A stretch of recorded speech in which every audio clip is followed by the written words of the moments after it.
Halo, Assalamualaikum. Nah, jadi untuk minggu ini, kalau minggu lalu kita belajar tentang korelasi sederhana, maka untuk minggu ini kita belajar tentang regresi sederhana.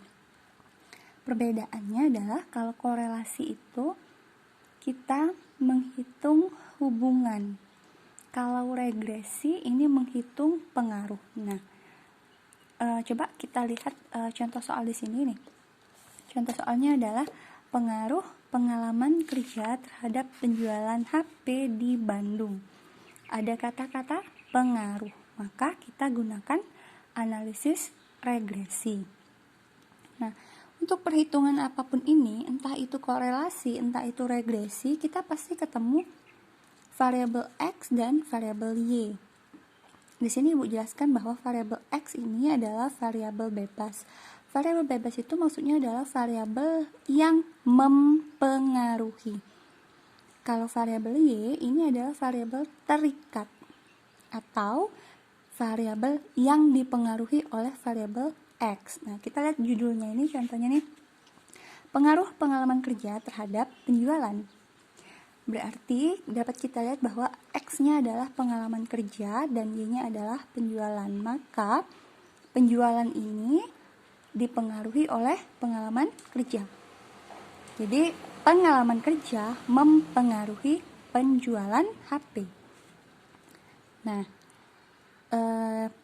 sekarang gimana caranya kita menyusun persamaan regresinya? Nah, ini ada datanya ya.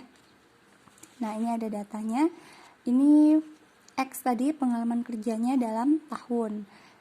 Ada 2 tahun, 3 tahun, 1 tahun, sampai 2 tahun. Kemudian untuk penjualan barang per unit. Jadi misalnya Mbak A ini pengalaman kerjanya 2 tahun. Dia mampu menjual 50 unit. Nah, Mbak B, dia masa kerjanya 3 tahun. Dia mampu menjual 60 unit. Nah, seperti itu datanya. Bagaimana kita akan menyusunnya? Nah, langkah-langkahnya seperti berikut.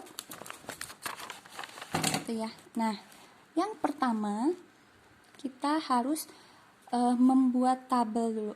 Kita buat dulu dalam bentuk tabel penolong. Nah, ini di sini kita bikin tadi yang data X yang tadi kita turunin. Tadi kan bentuknya mendatar seperti ini ya.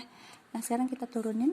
Ini adalah data X. Data X ini tadi adalah tahun lamanya pegawai bekerja. Yang Y ini adalah data penjualan. Nah, kita turunkan ke bawah X dan Y. Jadi ingat X dan Y ini dari soal ya. Dari soal yang ini. Soal yang ini kita pindahin ke sini. Tapi ditulisnya ke bawah. Nah, kemudian ini kan soal ya. X dan Y soal. Berarti kita dapat banyaknya data kita itu ada 8. Nah, setelah kita bikin tabel X dan tabel Y, maka selanjutnya kalian bikin tabel X kuadrat, kemudian tabel Y kuadrat, dan tabel X kali Y. Nah, ini gampang ya. X kuadrat itu artinya adalah 2 kuadrat. 2 kuadrat adalah 4. 3 kuadrat, 9. Ini artinya kalau kuadrat itu dikalikan dengan bilangan itu sendiri. Jadi misalnya 2 kuadrat artinya 2 kali 2, 4. 3 kuadrat artinya 3 kali 3, 9. 1 kuadrat, 1 kali 1, 1. Sampai ke bawah ya. 2 kali 2 adalah 4. Atau 2 kuadrat sama dengan 4. Y kuadrat. Berarti kita lihat data Y. Kita kuadratkan. 50 kuadrat, 2.500. 60 kuadrat, 3.600. Sampai ke terakhir ada 35 kuadrat adalah 1225. Kemudian yang terakhir adalah X kali Y, XY, X kali Y. Berarti ini kita kalikan. 2 kali 50, 100. 3 kali 60, 180. Sampai ke 8 ya, yang data ke 8 yaitu 2 kali 35 sama dengan 70. Nah, sudah dapat semua ini, tinggal kita jumlahkan. Yang kita butuhkan adalah data jumlah ini. Nah, data jumlah ini yang kita butuhkan. Jadi sebenarnya kita buat tabel ini, kegunaannya adalah mencari angka jumlahnya. Nah, dalam statistik jumlah itu namanya adalah sigma. Jadi ini data jumlahnya. Nah, kemudian nanti kalian akan ketemu yang namanya F-table. F-table atau T-table, tenang aja, ini nanti ketika bikin soal, F-table-nya langsung ibu kasih tahu. Jadi kalian nggak perlu nyari F-table. F-table ini akan masuk dalam soal. Tugas kalian hanya bikin persamaannya aja. Oke, rumusnya, ini rumusnya, rumus persamaan regresi itu adalah Y topi. Ini seperti pakai topi, namanya Y topi sama dengan A tambah BX. A dicari dengan rumus ini, tapi untuk mencari A ini, kita di sini ada namanya variabel B. Nah, berarti sebelum mencari A, kita harus mencari B-nya dulu nih, B nih. Nah, ini rumus untuk mencari B. Jadi sebelum bukan karena ini persamaannya Y sama A tambah BX, bukan berarti A dulu yang dicari, tapi kita cari B-nya dulu. Karena B akan dipakai untuk hitungan carian-carian A. Oke, masuk ke sini rumus B.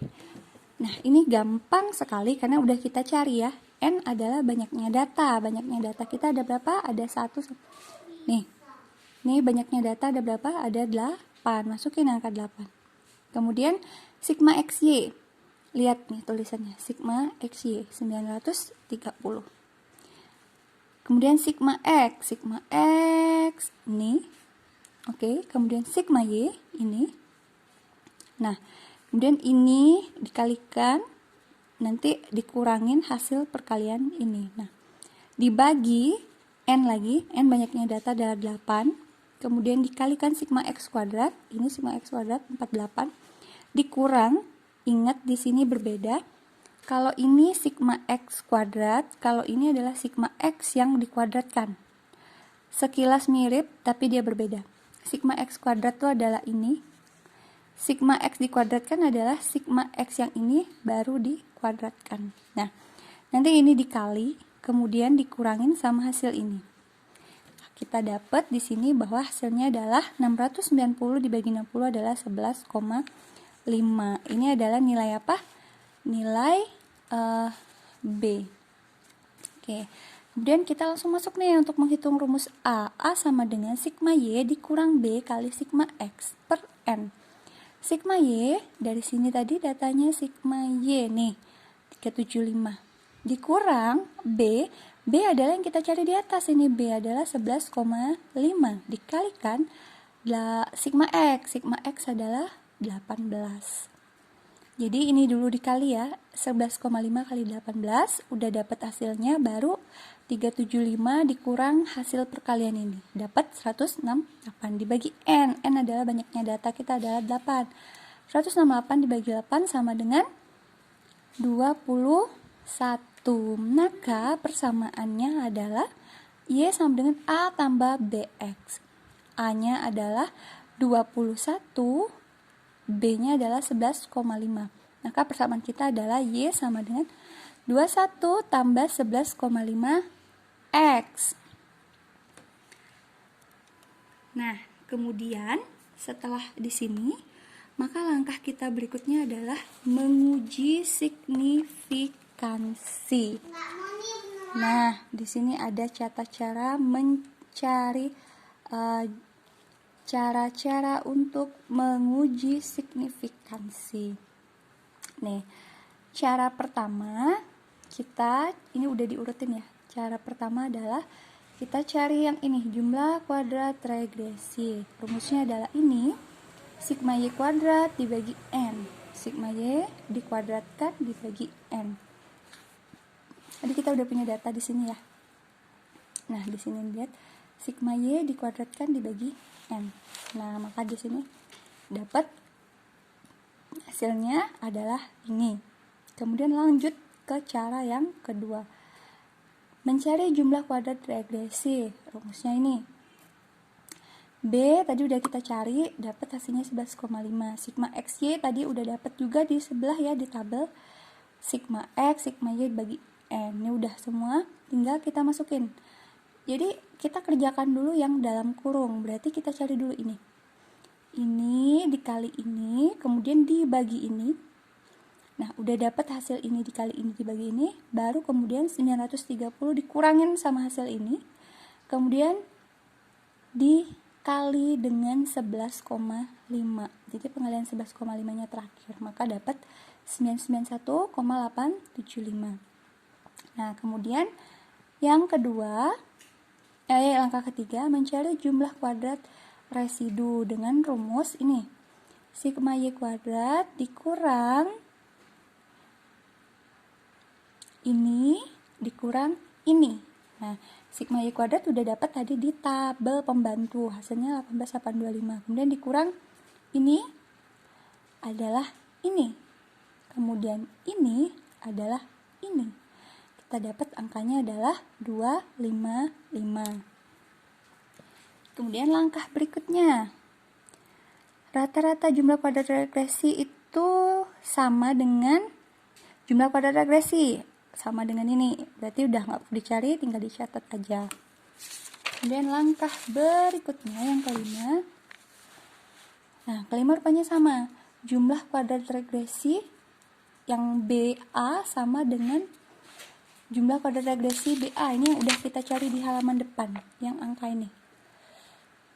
Nih, nah berarti tinggal kita catat aja lagi. Udah dapat, nggak perlu dicari.